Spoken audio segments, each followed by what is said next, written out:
Donc, j'étais juste en train de souhaiter la bienvenue à ce troisième webinaire. Donc, un format d'1 heure avec donc un exposé qui durera 20-25 minutes et donc qui laisse un temps d'échange pour le reste de l'heure jusqu'à 15 heures. Et si nécessaire, on peut déborder, mais on essaie quand même de tenir sur les 14-15 heures. On essaie de garder ce format et d'être assez rigoureux sur le temps. Donc, c'est un format d'1 heure là, que l'on propose depuis quelques temps pour présenter des résultats de projets scientifiques dans lequel le CRESEB a été impliqué, soit à l'émergence des projets, soit lors de leur réalisation, ou alors pour le transfert des connaissances qui ont pu être acquises pendant de tels projets. Donc, ce webinaire est enregistré et il sera mis en ligne sur le site du CRESEB, ce qui permet de garder une trace et puis aussi de le revisionner, ce qui est le cas actuellement donc, pour les 2 précédents webinaires qui ont eu lieu en juin-juillet et qui portaient l'un sur le projet Val-Réseau, qui était autour de la question de comment concilier changement de pratiques agricoles en faveur de l'environnement et de meilleure valorisation économique des produits. Celui-là avait eu lieu en juin, et en juillet, il y avait eu aussi un webinaire sur un autre projet différent. C'était une partie du projet Berceau, projet qui porte sur l'évaluation des actions de restauration des cours d'eau. Donc là, aujourd'hui, nous sommes contents de vous proposer une présentation aussi d'un projet un peu différent, qui porte sur l'utilisation d'un modèle, le modèle TNT2 à l'échelle de bassin versant, et qui permet donc de simuler des effets de changement de système agricole sur la teneur en nitrate des cours d'eau bretons. Donc, je ne vais pas m'attarder plus longtemps et puis donc laisser la parole à Patrick Durand, donc directeur de recherche à l'INRAE et puis qui est agrohydrologue, et qui va faire l'exposé, mais qui travaille en étroite collaboration avec François Euler de la société de recherche CHEM, donc principal modélisateur pour l'utilisation de ce TN2 et TNT2 qui participe au projet, aux différents travaux qui ont lieu depuis ces 20 dernières années. Et donc Patrick, je te laisse la parole.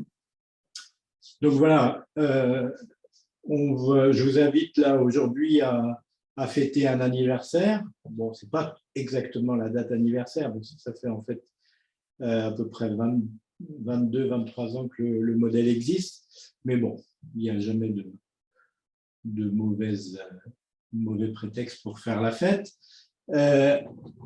Donc, on va parler de modélisation. Alors, tout d'abord, je voulais vous rappeler un peu une définition de base sur ce que c'est qu'un modèle. Un modèle, c'est en fait un objet hybride, intermédiaire, entre une théorie, une vision qu'on a du fonctionnement d'un système, basée sur des tas de choses, des connaissances théoriques, des observations, etc. Et puis la réalité, qui est en l'occurrence ici, un paysage agricole. Et donc, étant un peu à l'intermédiaire entre les deux, le modèle et la qualité du modèle, elle va dépendre à la fois des deux. C'est-à-dire qu'il faut à la fois une bonne théorie, c'est-à-dire qu'on ait à peu près bien compris comment fonctionne le système, et puis une bonne représentation de la réalité, c'est-à-dire avoir des données en qualité et en quantité suffisantes.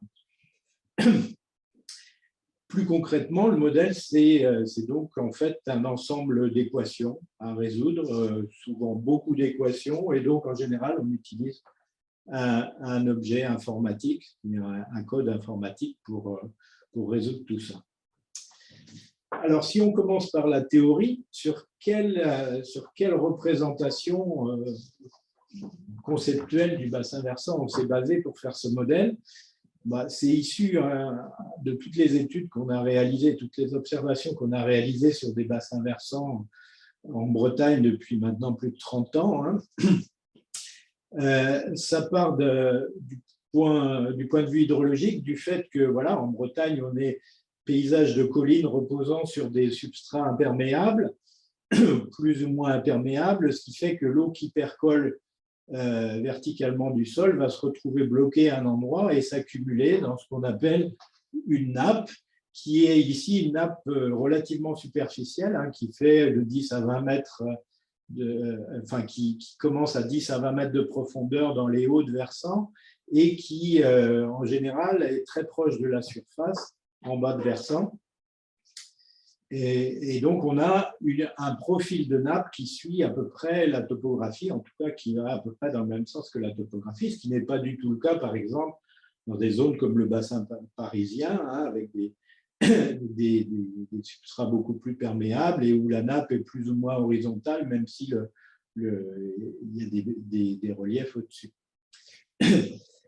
Alors ça a pour conséquence concrète qu'une bonne partie de l'année, il y a une zone de bas de versant, puis en moyenne un tiers, mais ça peut être plus ou moins suivant la configuration du milieu, où l'eau de la nappe peut se mélanger à l'eau du sol. Quand le toit de la nappe se rapproche et pénètre la zone du sol, ben voilà, il y a mélange entre les deux types d'eau.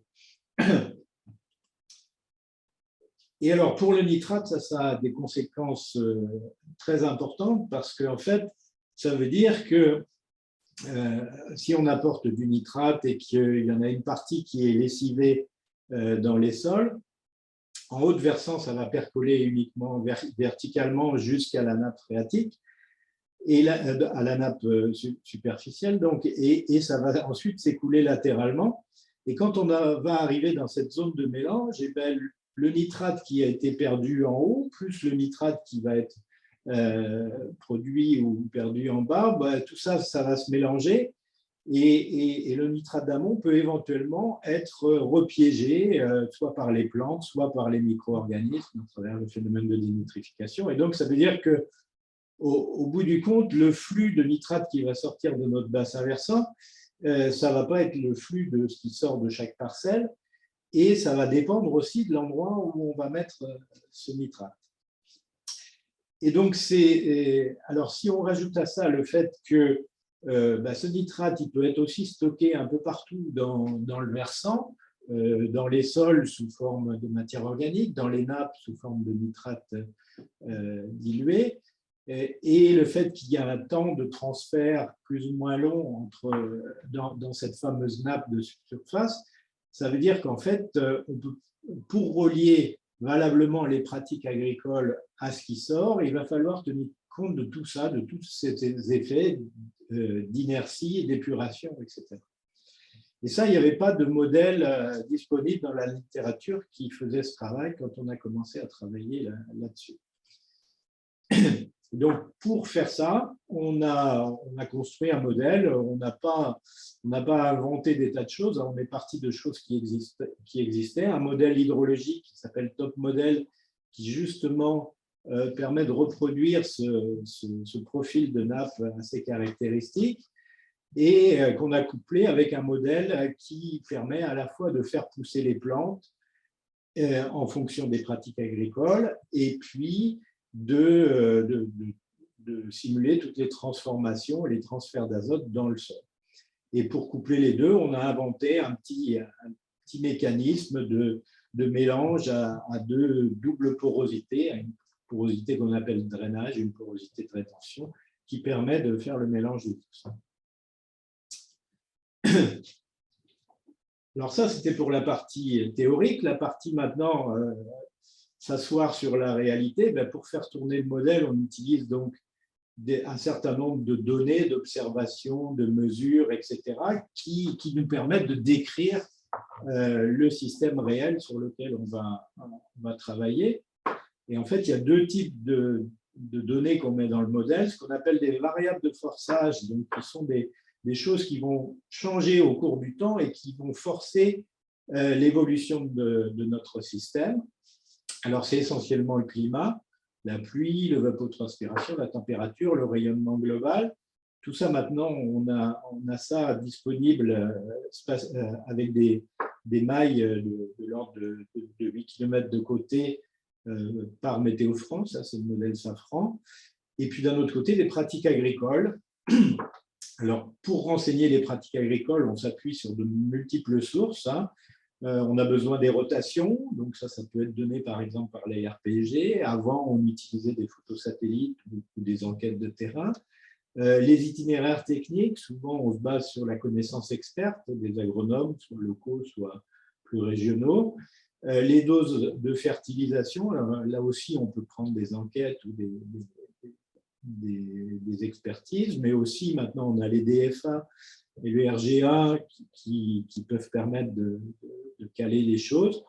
Et tout ça, puisqu'on veut renseigner en fait ce qui se passe sur chaque parcelle du bassin versant et qu'on n'a pas l'information précise sur chacune de ces parcelles, on utilise des modèles qui nous permettent de reconstituer ça sur l'ensemble du paysage de la façon la plus réaliste possible et en respectant les contraintes des données statistiques à l'échelle disponibles à l'échelle du bassin versant complet.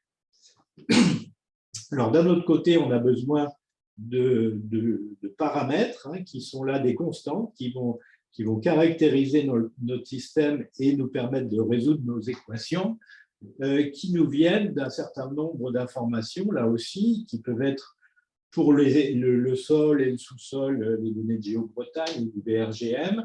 On a besoin d'une description précise du relief, donc à travers les modèles numériques de terrain, des descriptions du paysage qui peuvent venir de données diverses comme Corinne Landcover, etc. Et voilà, donc ça nous donne un certain nombre de paramètres. Il y a d'autres, il reste des paramètres qui ne sont pas directement accessibles ni par la mesure ni par l'observation, difficilement. Et pour déterminer les valeurs de ces paramètres qui correspondent à notre système, on a besoin de faire ce qu'on appelle une calibration. Et pour ça, on utilise les données de débit et de concentration observées dans notre bassin versant. Excusez-moi, un reste de Covid dans la gorge. Et donc, on compare ce que donnent nos modèles et ces débits et les concentrations observées pour fixer définitivement les valeurs de nos paramètres. Et en sortie, on a d'une part donc des débits, des concentrations au pas de temps journalier, et puis d'autre part des composantes du bilan azoté du système, l'azote récolté par les différentes cultures, la dénitrification, la minéralisation, etc. Alors d'abord, ce modèle, il a été utilisé pour la recherche, c'est pour ça qu'il a été fait au départ. Alors il y a eu 7 thèses, près de 25 publications, plusieurs projets de recherche, pour des questions qui allaient de questions relativement théoriques sur l'usage et les propriétés du modèle et de la modélisation, jusqu'à des questions beaucoup plus pratiques, comme l'effet des changements de pratiques agricoles et de leur localisation sur le transfert de nitrates. Alors, comme c'était un modèle de recherche, au début, c'était très compliqué à faire tourner, c'était très lourd. Il fallait pratiquement une année de travail complète pour arriver à faire tourner le modèle sur un bassin versant. Mais depuis, avec à la fois les progrès de l'informatique et le développement, enfin la mise à disposition de bases de données publiques de plus en plus nombreuses et de plus en plus complètes, et le travail en particulier des collègues informatiques de notre labo, la GeoSAS, et puis du bureau CHEM, de la structure CHEM, on a pu développer tout un ensemble de services informatiques, de logiciels, de moulinettes qui nous permettent de faire tourner le modèle de façon beaucoup plus rapide et beaucoup plus efficace. Et on est tombé maintenant à un temps moyen d'implication sur un nouveau bassin qui est de l'ordre du mois.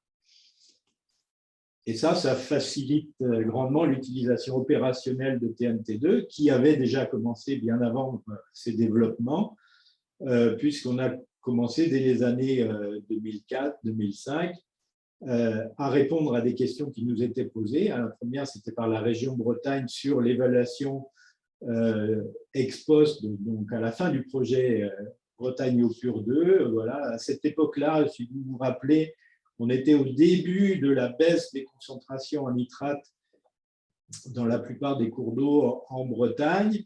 Il y avait encore des controverses pour savoir si c'était parce qu'il y avait eu des années climatiques un peu bizarres ou si c'était vraiment que les pratiques agricoles avaient changé et qu'on voyait l'effet de ces changements. Et donc, par cette étude, on a pu démontrer que c'était vraiment les changements de pratiques agricoles qui qui avait impulsé cette tendance et dont on prédisait qu'elle soit à relativement long terme, mais qu'elle s'arrêterait un jour si on n'allait pas plus loin dans les 64. Ensuite, on a été sollicité par l'État pour travailler dans le cadre d'un des multiples contentieux autour de la directive nitrate avec l'Union européenne.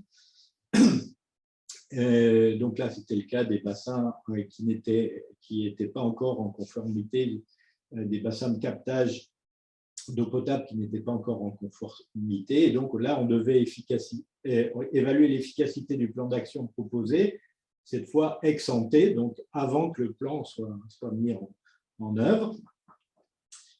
Et puis ensuite, avec le début des programmes de lutte contre les algues vertes, on a été pas mal occupé avec ça, avec d'abord un gros projet de diagnostic et de scénarios un peu génériques sur l'ensemble des bassins versants alimentant les baies à algues vertes. Et puis, depuis le PLAF 2, on a eu en charge de faire un couplage entre ce modèle TNT2 et le modèle du CEVA, Mars-Ulve, qui permettent de simuler la croissance des ulves dans les baies littorales.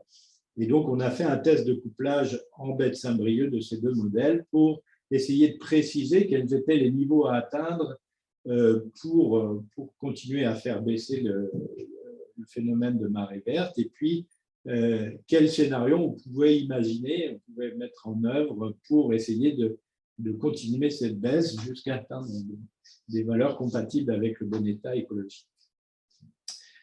Dans le cadre maintenant du PLAF 3, on a en charge d'étendre progressivement cette modélisation à l'ensemble des autres baies algues vertes, qui va se faire à échéance plus ou moins longue.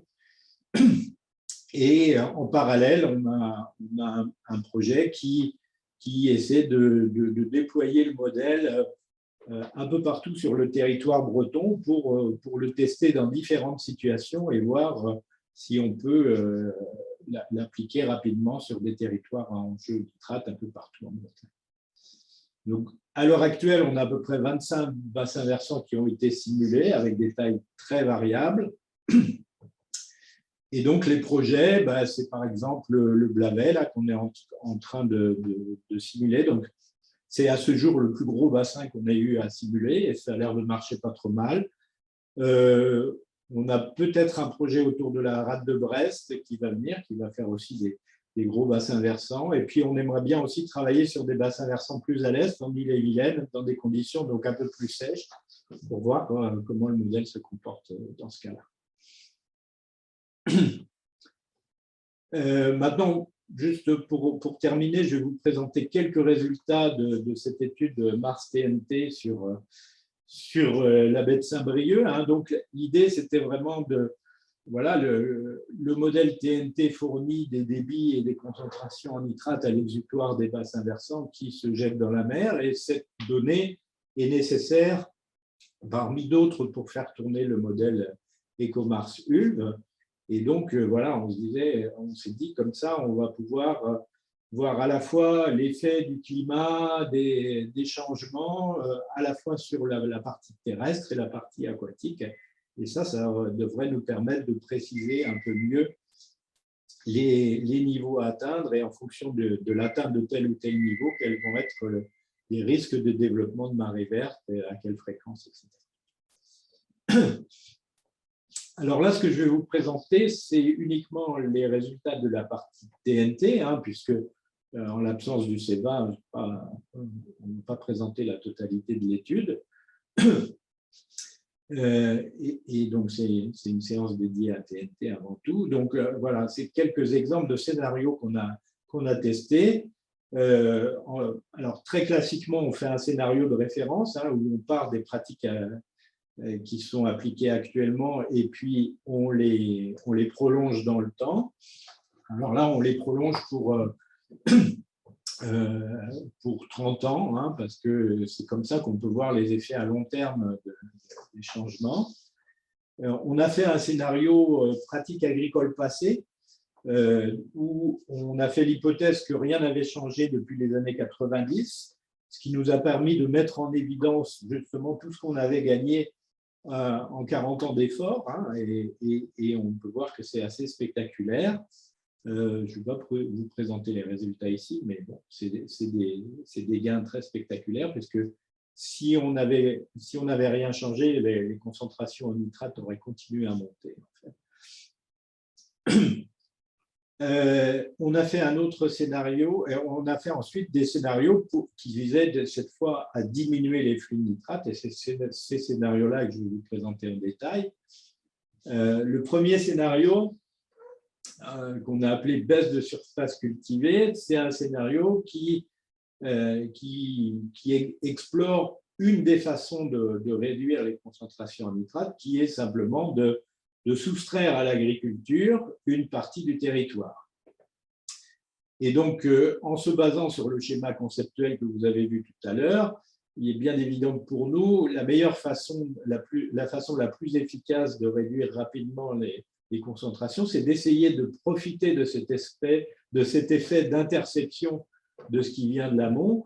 Et donc, on a commencé à placer nos zones qu'on soustrayait à l'agriculture dans les fonds de vallée, près des rivières. Et donc, cette soustraction à l'agriculture, concrètement, c'est quoi? En fait, on transforme ces zones cultivées en prairies permanentes, fauchées et non fertilisées, de façon à ce qu'il n'y ait aucun apport d'azote et que donc la végétation soit en appétit de nitrate, si vous voulez, et que s'il y a des nitrates qui arrivent, elles soient prêtes à les capter efficacement.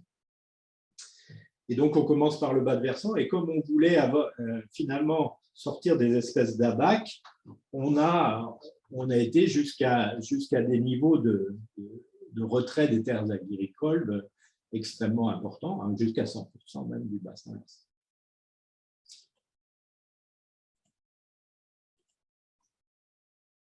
Le deuxième scénario part du principe contraire. Hein. Le premier scénario, c'est on sacrifie, entre guillemets, une partie du territoire. Deuxième scénario, c'est on change tout le territoire, mais on le change drastiquement, radicalement. Comme vous allez pouvoir le voir maintenant, hein, c'est-à-dire que l'idée, c'était de combiner et de systématiser vraiment toutes les choses les plus exigeantes qui permettraient de limiter les fuites d'azote. Par exemple, on supprime les situations les plus à risque de fuite, telles qu'elles sont par exemple identifiées avec les campagnes de reliquat, hein, en particulier les rotations avec du maïs en silage. Et là, on décide carrément de tout transformer en prairies raigrats trèfle blanc, qui cette fois sont fauchées et pâturées, donc c'est des prairies de production, hein, mais qui donc suppriment les rotations avec des cultures annuelles. On remplace les céréales d'hiver par une succession 6 pans céréales de printemps. On remplace le maïs grain, on systématise les semis sous couvert de maïs grain. Alors bien sûr, c'est des scénarios dont on n'a pas, dont on n'imagine pas qu'ils soient réalisables comme ça de façon simple et immédiate, mais c'est simplement pour essayer de maximiser tous les effets possibles de pratiques vertueuses pour voir jusqu'où on pourrait aller si vraiment on pouvait mettre en œuvre tout ça. Alors, il y a bien sûr aussi la diminution du recours à la fertilisation minérale et l'augmentation de la surface agricole amendée en matière organique, hein, donc en substituant partout où on peut la fertilisation minérale par des effluents organiques, et en contrôlant qu'avec tout ça, on arrive quand même plus ou moins à maintenir les niveaux de production. Alors, bien sûr, on perdrait, hein, mais par exemple, on a pu vérifier que donc en baie de Saint-Brieuc, si on faisait l'hypothèse qu'on exportait les fientes de volaille et qu'on répartissait de la façon la plus optimale possible la quantité de lisier de porc produit actuellement et la quantité de N bovins maîtrisables, sachant qu'il y en aurait beaucoup moins puisqu'il y aurait plus de prairies, on arriverait à peu près à maintenir les niveaux actuels. Très rapidement, les résultats. Alors qu'on présente à la fois en abattement, donc en pourcentage de diminution des flux sur le flux annuel et sur les flux estivaux, sachant que pour les marées vertes, c'est plutôt les flux estivaux qui vont être déterminants. Et on voit, par exemple, que les effets du scénario baisse de surface cultivée, eh bien, ils sont très forts dans les deux cas, et surtout sur les flux estivaux, que l'effet du scénario basse fuite d'azote, ils sont un peu plus lents, mais ils sont aussi tout à fait significatifs et ils correspondraient à peu près à 7% de retrait de terres agricoles. Et on voit que si on cumule les deux, bien entendu, on pourrait arriver à diminuer encore plus, jusqu'à peu près 50% des flux qui existent actuellement. Donc voilà, ce sont une illustration de ce qu'on peut faire avec le modèle. Et ça nous permet de conclure sur à la fois les intérêts et les limites de l'utilisation du modèle. Donc, ce que le modèle est capable de faire, c'est d'expliquer le fonctionnement d'un bassin versant, de mettre en évidence les facteurs principaux, de comparer les situations entre elles, de différents bassins versants. Il est aussi capable de donner un ordre de grandeur de l'efficacité d'une action ou d'un ensemble d'actions, notamment en fonction de sa localisation et de son ampleur. Et ça a pour but vraiment de stimuler la réflexion et la discussion. Et c'est tout, ça ne va pas plus loin.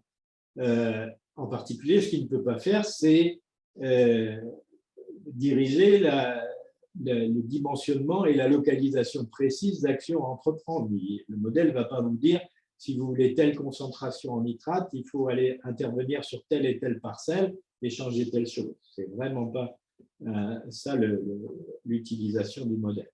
De la même façon, il ne peut pas prédire avec précision la concentration en un point donné, à un instant donné. La reproduction fidèle des variations journalières de concentration dans un cours d'eau, c'est extrêmement difficile à faire. Il n'y a pas un seul modèle qui sait vraiment le faire. Donc, ce qu'on donne, c'est des tendances, mais il ne faut pas aller chercher non plus loin sur la précision des prédictions. Il y a certains changements de pratiques agricoles qu'on ne peut pas simuler avec le modèle, soit parce qu'il n'y a pas assez de références permettant de vraiment caler les paramètres qui permettent de simuler ces changements, soit parce qu'il n'y a pas de consensus scientifique. Il y a un exemple tout simple qui est celui de la simplification du travail du sol, pour lesquels les résultats disponibles ne permettent pas de conclure dans un sens ou dans l'autre. Donc, du coup, le modèle, il ne peut rien faire par rapport à ça. De la même façon, comme c'est uniquement un modèle biophysique, c'est-à-dire qu'on ne prend pas du tout en compte ni les aspects économiques, ni les aspects faisabilité technique, temps de travail, acceptabilité, etc., on ne peut pas du tout évaluer les actions dans ces termes non plus. Et donc, finalement, il ne faut pas imaginer utiliser ce modèle un peu comme juge de paix et les résultats du modèle se substitueraient à une démarche constructive et collective de recherche et de mise en œuvre de solutions qui soient adaptées localement.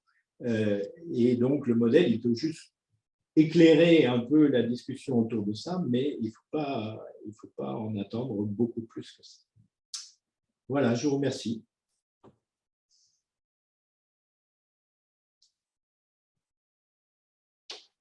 Vous êtes toujours là? Oui, j'avais oublié j'avais oublié d'ouvrir mon micro. Merci Patrick pour cet exposé très clair et donc qui nous… si tu peux revenir à la diapo, comme tu partages ton écran, ou alors je reprends la main, la diapo précédente. Donc là, merci pour l'exposé et puis s'il y a… Bien qu'il ait été très clair, il y a peut-être quand même un certain nombre de questions ou même ou d'échanges ou de remarques. Donc, la parole est est aux participants. Si vous pouvez soit lever la main, soit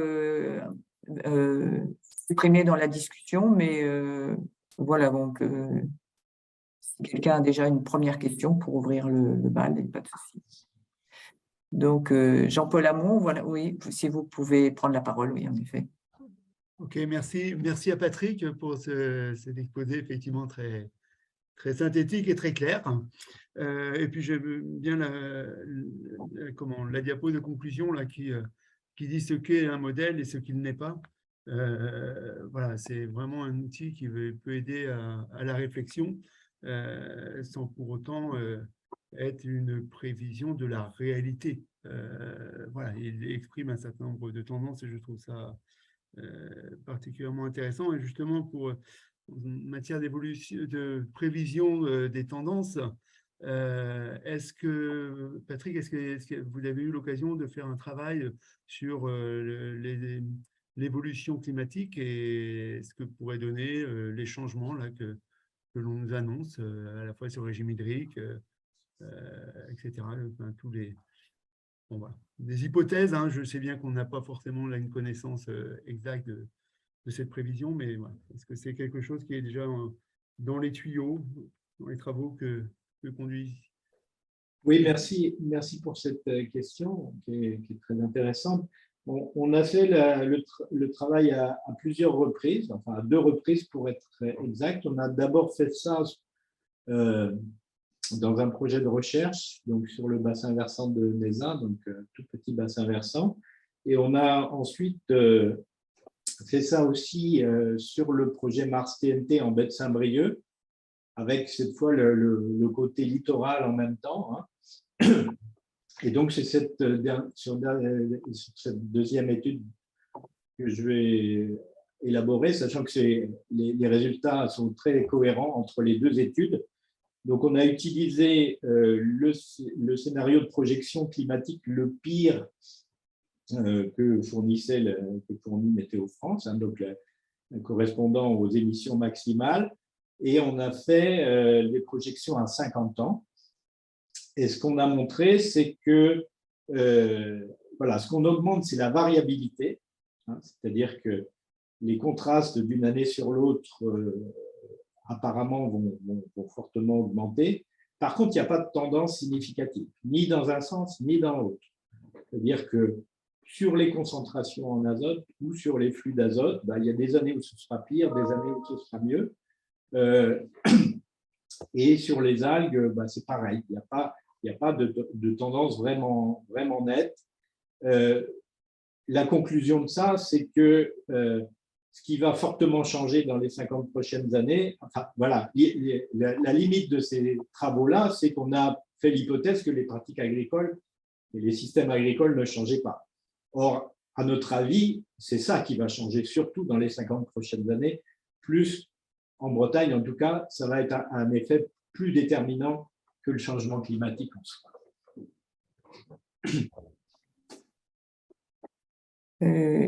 Alors, il y avait une question, j'ai donné la parole à Sylvie, mais il y avait une question avant dans la discussion de Adrien Launay. Est-ce que le modèle est applicable au-delà du territoire breton?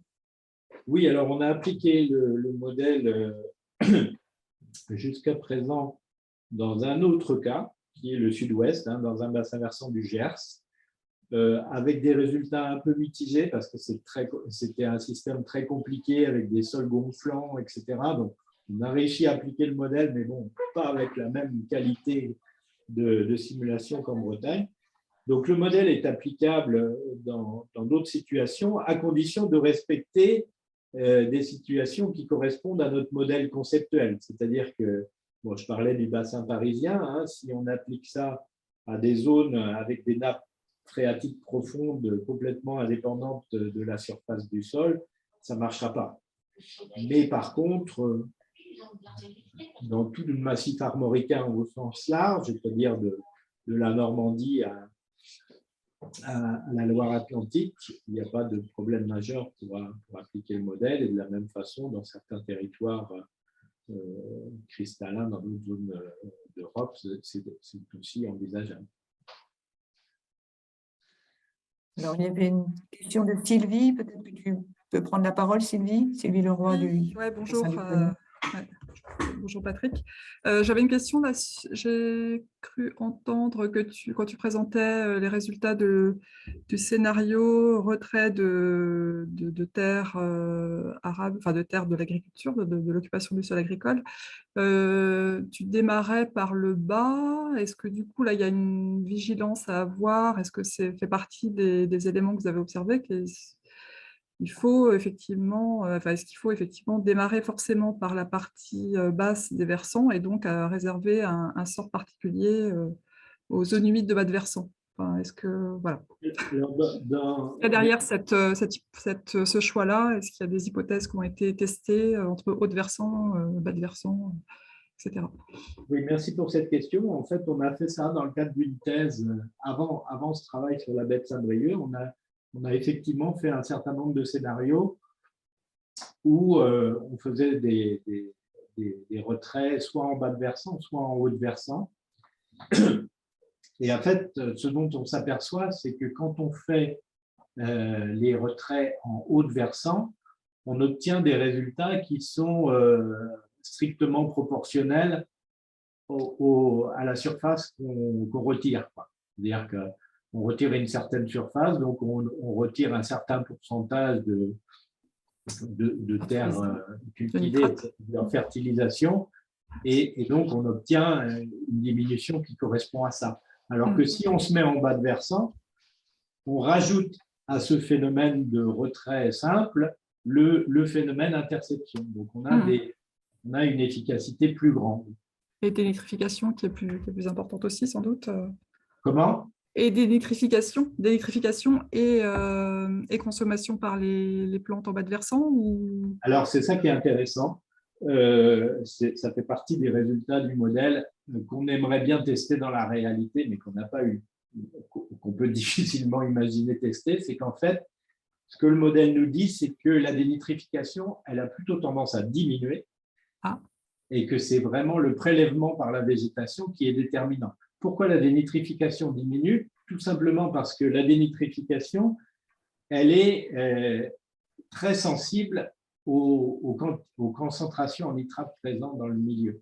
Et donc, si on éloigne les sources de nitrate, on diminue les concentrations de l'eau qui arrive en nitrate aux endroits, dans les sites dénitrifiants, et donc on dénitrifie moins. Mais c'est un résultat qu'on avait déjà observé un peu expérimentalement il y a très très longtemps. C'était un des premiers étudiants de master que j'encadrais, dont le résultat de sa thèse, c'était, de son mémoire, c'était si on veut augmenter la dénitrification, il faut fertiliser plus les zones humides. Oui. Je dis trop bien ça, quoi. Je crois que j'ai déjà entendu ça quelque part. Oui. D'accord. Donc, il y a le bonus, c'est la consommation des prairies de bas-fond.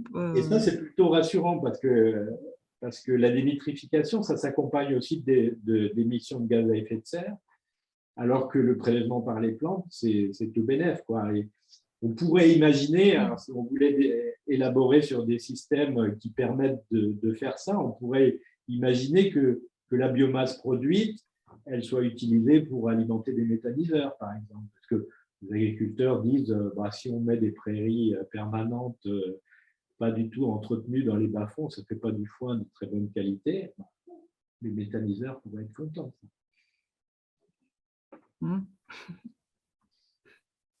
C'est un autre débat. C'est un autre débat. Ok, merci.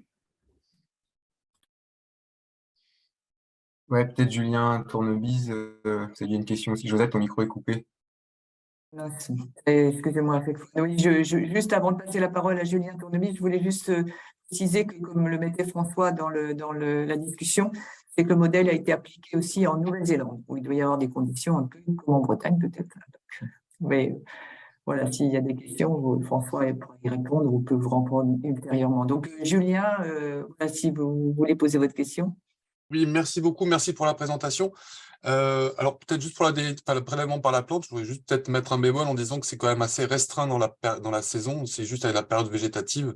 et que tous les transferts qui se font à l'automne ou jusqu'au début printemps, il n'y a que la dénitrification qui peut permettre de les enlever.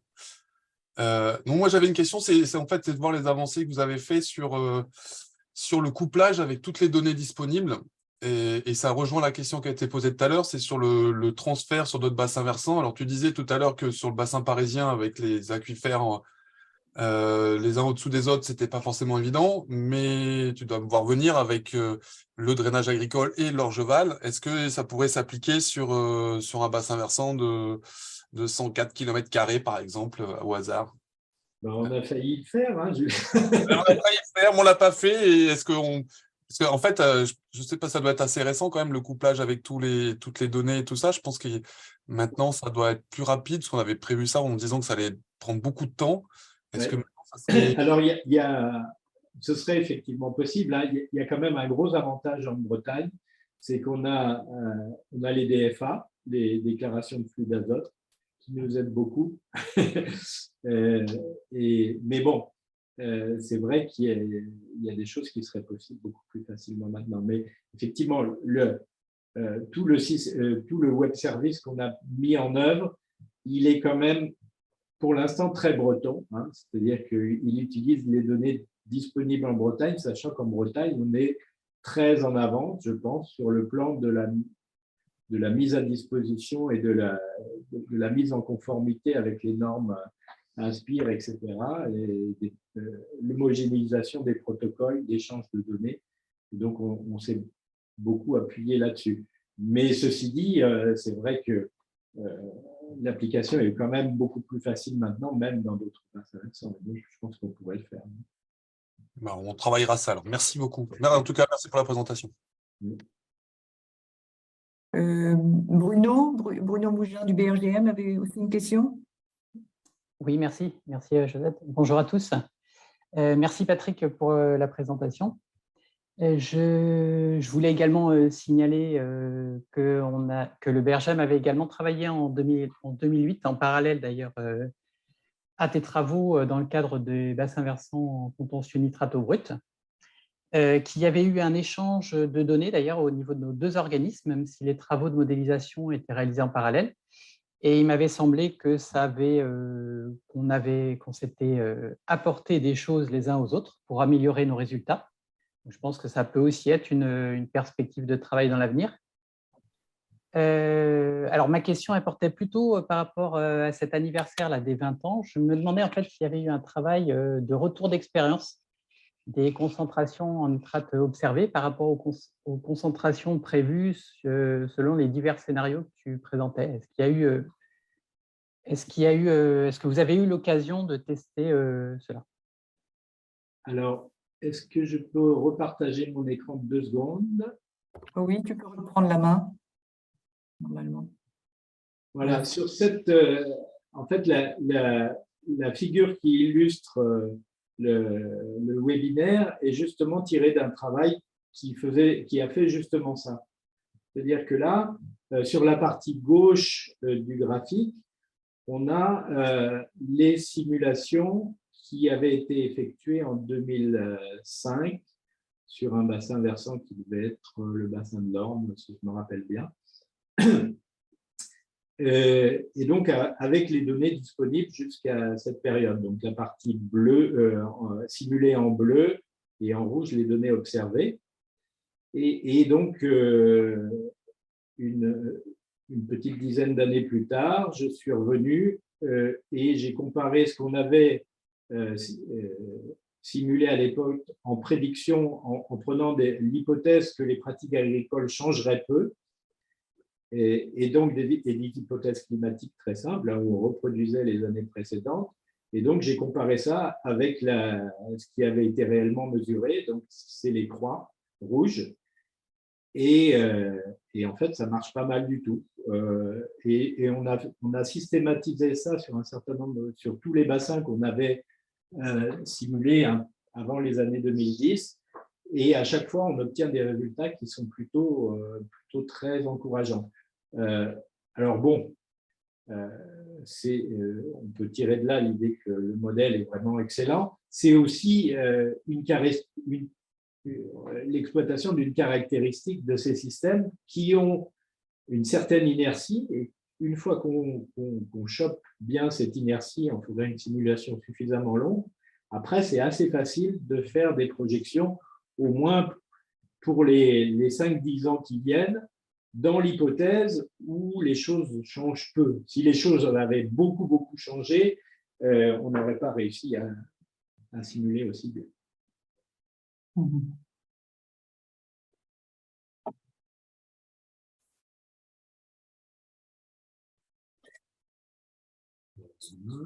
Je ne sais pas s'il y avait d'autres questions, là avec le… Attendez, j'ai un souci d'affichage.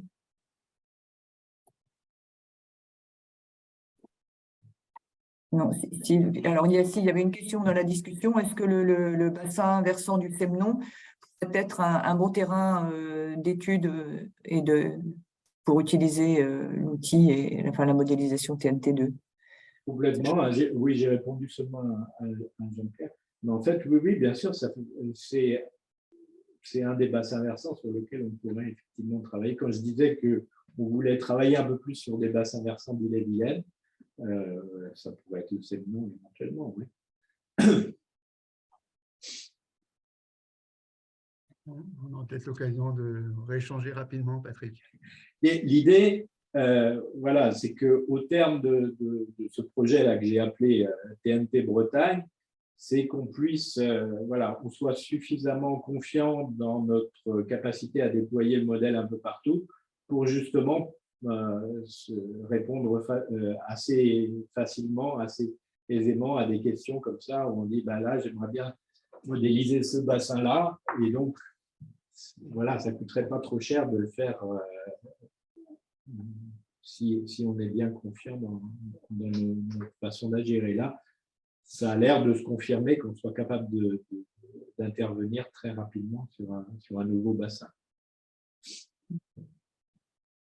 Alors, pour compléter par rapport au nouveau bassin, ce que tu as dit au début de ton exposé, c'est que voilà, il y a des études en cours sur les baies algues vertes là, parce que la baie de Saint-Brieuc a été modélisée, et là ça va s'appliquer aux autres bassins versants. Et donc pour l'instant, la question des scénarios n'a pas encore été. Vous êtes dans la phase plutôt de recaler les paramètres et les variables de forçage sur les autres bassins versants, les autres baies algues vertes. Et la question des scénarios qui pourront être discutés collectivement dans ces baies n'est pas encore, cette phase-là n'est pas encore arrivée, quoi. Non, ben, peut-être François peut dire un mot de là où on en est au niveau calibration sur d'autres bassins, mais effectivement, la partie scénario, pour l'instant, n'est pas envisagée. Enfin, on sait déjà qu'on va simuler certains des scénarios qu'on a simulés sur la baie de Saint-Brieuc, hein, c'est déjà dans le contrat. Après, d'autres scénarios, c'est encore ouvert. François, tu veux intervenir? Oui, bah, tu as déjà dit l'essentiel. Donc effectivement, là, on est dans la phase de calibration sur 5 baies, sur les 7 qu'il y avait à faire. La commande sur les 2 baies restantes n'a pas encore été passée, mais ça ne devrait pas tarder. Donc ça, c'est hors de mon contrôle total. Et effectivement, il y a plusieurs personnes que je vais sans doute contacter pour récupérer des données qui ne sont pas forcément, qui n'ont pas été mises en open data. Voilà, donc là, c'est un peu la phase actuelle, c'est on calibre sur ces 5, justement on calibre, on ajuste le modèle. Donc là, ça va faire une vingtaine de bassins versants. Et on va un petit peu à la pêche de données qui ne sont pas forcément publiées ou répertoriées dans les grandes bases de données nationales ou régionales.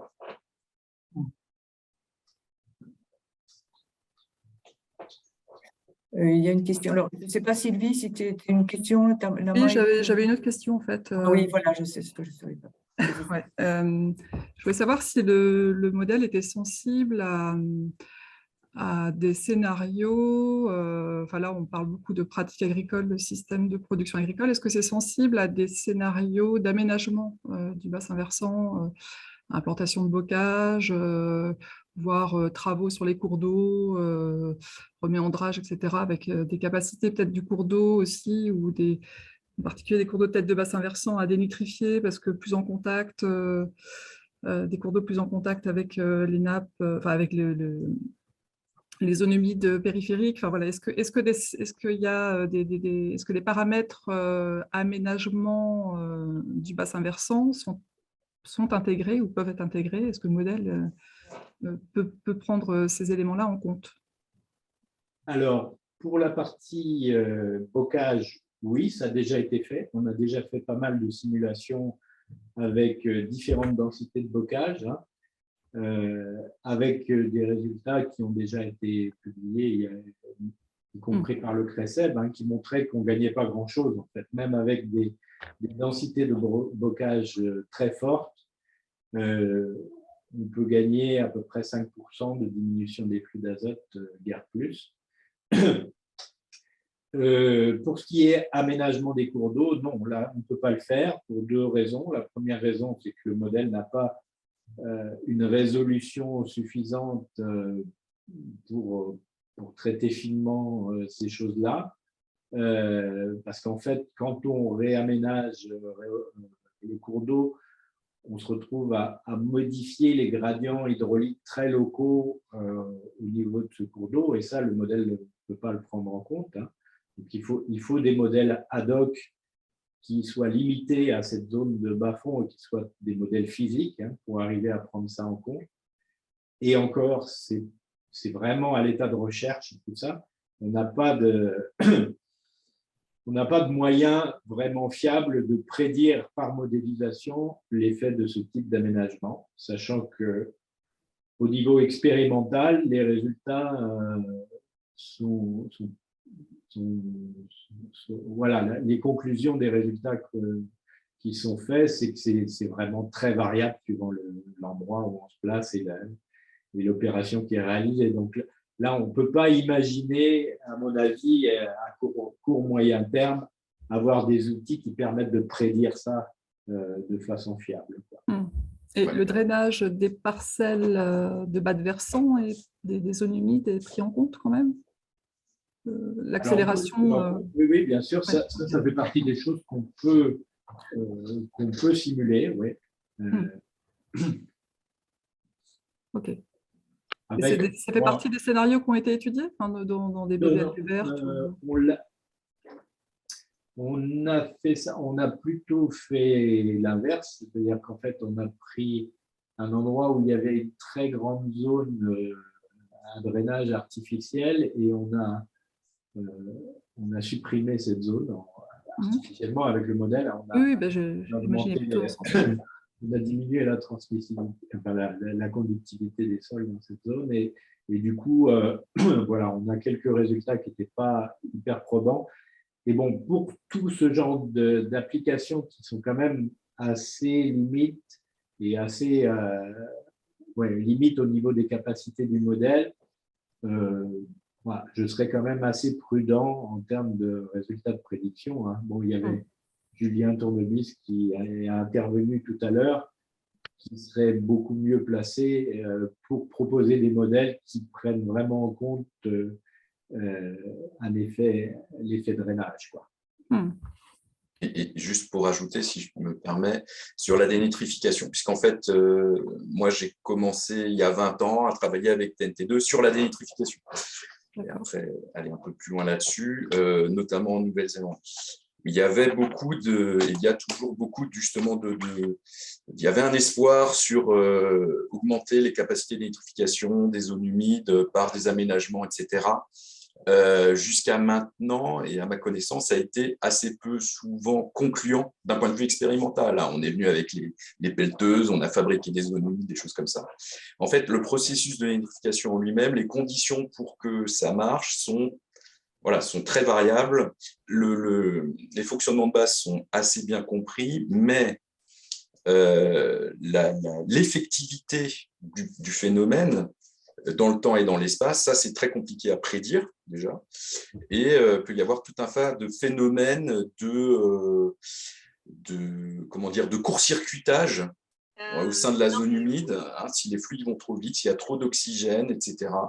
Il n'y a pas de dénitrification, donc on peut même venir casser mécaniquement une zone humide qui était efficace, entre guillemets, en termes de dénitrification, qui est les moins. Alors, pour aller plus loin, après, ce qui est possible à faire et ce qui est pas mal fait dans les pays du Nord et qui commence à être fait dans certains coins aussi, là aussi Julien pourrait en parler, c'est vraiment des zones humides complètement artificielles où on contrôle parfaitement les flux d'eau et ce qui la traverse, où là on peut obtenir des efficacités importantes, mais c'est pas du tout le même type de… Les ZHTA, quoi. Voilà, c'est ça. Là, on arrive en fin de l'heure de webinaire, donc je vois qu'il n'y a pas forcément beaucoup de questions. Il y avait peut-être Jean-Paul Hamon qui souhaitait une dernière question. Dans la discussion, Pardon, aussi, je jette deux trucs. Oui, j'avais une dernière question, peut-être, mais toujours dans le prolongement de l'échange qu'on vient d'avoir au sujet de la dénitrification versus l'exportation par les productions que l'on fait, enfin, sur les surfaces. Est-ce que Patrick, est-ce que vous avez eu l'occasion des fois de tester, à partir du modèle, l'effet du niveau de production que l'on peut avoir amené aux unités de surface? Parce que voilà, ça fait partie des hypothèses que l'on a. Et en plus, quand on raisonne le couplage azote-carbone, voilà, est-ce que c'est quelque chose qui a été simulé ou pas? Alors après, bien sûr, il faut identifier la façon dont on produit ces unités végétales, etc. Et puis, et quel usage on en fait derrière. Mais bon, voilà, est-ce que c'est quelque chose qui fait partie des scénarios qui ont pu être… Donc, réponse en 10 secondes. Non, je ne vois pas très bien, en fait, ce que tu veux dire derrière ça. Bon, écoute, comme il n'y a que 10 secondes, comment tu as se rappeler, je t'en reparlerai. Ok. Pardon, je n'ai pas été assez clair. Et, il y avait juste une question, mais je crois qu'on comprend que l'étude sur le Blavet est en cours. Quelqu'un, je n'ai plus le nom, Buffon demandait si elle pouvait finir à voir les résultats, mais je pense que vous êtes en démarrage d'études ou sur le Blavet. Oui, sur le Blavet, là, j'ai obtenu les premiers résultats la semaine dernière. C'est très encourageant. On a des très bonnes simulations, mais bon, il faut qu'on vérifie tout ça, qu'on consolide un peu tout ça. D'accord. Donc, voilà, s'il y a encore d'autres questions, nous, on peut, au niveau du CRESEB… Il y a une question sur le coût. Alors ça, c'est François qui pourra répondre. Je vous propose de prendre contact avec lui. Hein. C'était… Oui, tout à fait. Oui, il faut prendre contact avec moi. D'accord. Pour en discuter. Voilà, et bien, n'hésitez pas, oui, on n'a pas forcément remis les coordonnées des intervenants aujourd'hui, mais donc n'hésitez pas à venir vers nous au niveau du CRESEB par mail ou en nous contactant si vous souhaitez plus de continuer les échanges. Et donc là, j'en profite pour remercier nos intervenants et l'ensemble des participants d'avoir suivi ce webinaire. Et on vous invite à suivre les prochains, dont là, je vous affiche les prochaines dates. Donc, après le retour des congés de la Toussaint, à peu près tous les 15 jours, sur différents thèmes. Sur notamment des programmes liés à la gestion quantitative des ressources en eau avec le programme Life, eau et climat où il y aura deux présentations, une plus sur le projet en lui-même et après l'autre sur les retours d'expérience des études prospectives qui ont été menées à l'échelle, pas spécialement breton, à l'échelle nationale. Et puis une présentation par la Chambre d'agriculture régionale d'agriculture en Bretagne sur les projets Fermadapt et Climavège. Donc là, on est sur une série de 3 webinaires en lien avec la préoccupation du changement climatique. Et en début d'année, donc 2023, le 6 janvier, on revient sur le projet Berceau où il n'y avait qu'une partie des résultats qui avait été présentés. Et donc là, ce sera la tâche 3 sur la morphologie des cours d'eau qui sera présentée. Voilà notre prochain calendrier. Donc, merci à tous et puis en espérant vous retrouver à nos prochains webinaires.